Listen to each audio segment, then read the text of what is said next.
இது மகிமை நேரம். ஆண்டவரும் உலக ரட்சகருமாய் இருக்கிற இயேசு கிறிஸ்துவின் நாமத்துல மீண்டும் உங்களுக்கு என்னுடைய அன்பின் வாழ்த்துக்களை தெரிவித்துக் கொண்டு, இந்த நாளிலே கற்பாறையில் விதைக்கப்பட்ட விதை. நேற்றைய தினத்துல நல்ல நேரத்துல வழி அருகே விதைக்கப்பட்ட விதையை பார்த்தோம். இந்த நாளிலே கற்பாறையிலே விதைக்கப்பட்டது. மத்தேயு சுவிசேஷம் 13ஆம் அதிகாரம் 20ஆம் 21ஆம் வசனங்கள் இங்கே தெளிவாய் சொல்லப்பட்டிருக்கிறது. இதேபோல விதைத்து கொண்டே போகிறான். முதல்ல வழி அருகே விதைத்து விடுகிறான், இரண்டாவது கற்பாறையின் மேலே இவன் விதைத்து விடுகிறான். கற்பாறையின் மேலே அவன் விதைக்கும் போது அந்த விதைகள் கற்பாறையின் மேல் விழுந்ததினாலே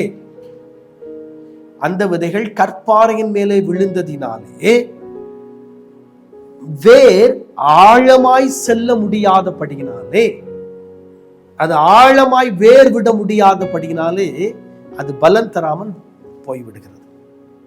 ஏன்னா அது கற்பாறைகளை விதைக்கப்பட்டது. அந்த வேரானது ஊடுருவி போக முடியவில்லை.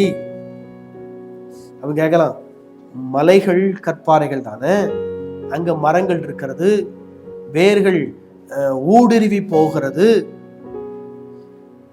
வேர்கள் எல்லாம் சில நேரங்கள் பாறையை துளைச்சிக்கிட்டு போத, அது எப்படி? நீங்க மலைகள் எடுத்து பார்த்தீங்க அப்படின்னா, அந்த மலைகளிலே மண் வளம் இருக்கும், மண்கள் இருக்கும்,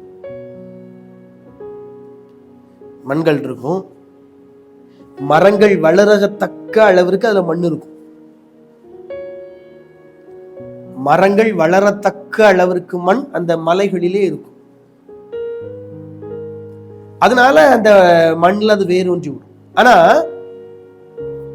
மண் இல்லாத கற்பாறைனா அந்த பாறையில மண்ணே கிடையாது, கொஞ்சம் கூட மண் இல்லாத ஒரு கற்பாறை, மரமோ செடியோ வளர்வதற்கு ஏற்ற மண் இல்லாத கற்பாறை.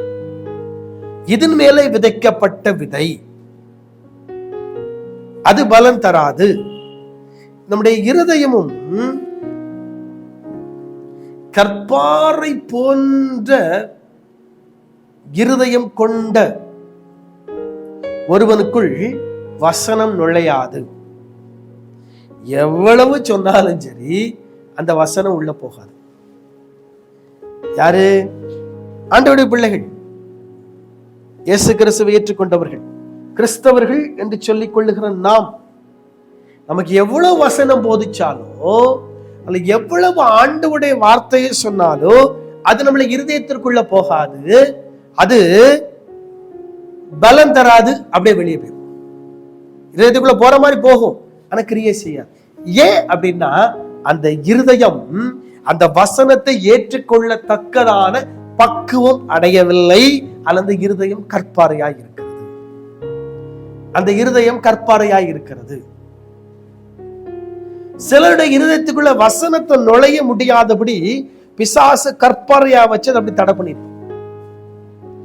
அந்த வசனம் உள்ள நுழையாது. வசனத்தை கேட்பாங்க, காதுகள் வழியா போகும், ஆனா உள்ள போகாது, அப்படி போயிடும். ஏன்னா இந்த இருதயம் கற்பாறையாய் இருக்கிறது. அந்த வசனத்தை ஏற்றுக்கொள்ளத்தக்க இருதயம் அல்ல அந்த வசனத்தை ஏற்றுக்கொள்ளத்தக்க காரியம் இந்த இருதயத்திற்குள் இல்லை. இது கற்பாறை, இது கற்பாறையாய் இருக்கிறது. இன்னைக்கு உங்களுடைய இருதயம் எப்படி இருக்கிறது? உங்களுடைய இருதயம் இன்னைக்கு எப்படி இருக்கிறது? வசனத்தை ஏற்றுக்கொள்ளக்கூடிய அல்லது ஆண்டவருடைய வார்த்தையை, கர்த்தருடைய வார்த்தையை ஏற்றுக்கொள்ளக்கூடிய தன்மை உங்களிடத்தில் இருக்கிறதா? அதான் முக்கியம். அந்த தன்மை இல்லை அப்படின்னா கர்த்தராலே உங்களை பயன்படுத்த முடியாது, தேவனாலே உங்களை பயன்படுத்த முடியாது, ஆண்டவராலே உங்களை பயன்படுத்த முடியாது. ஏன்னா வசனம் உள்ள போகல.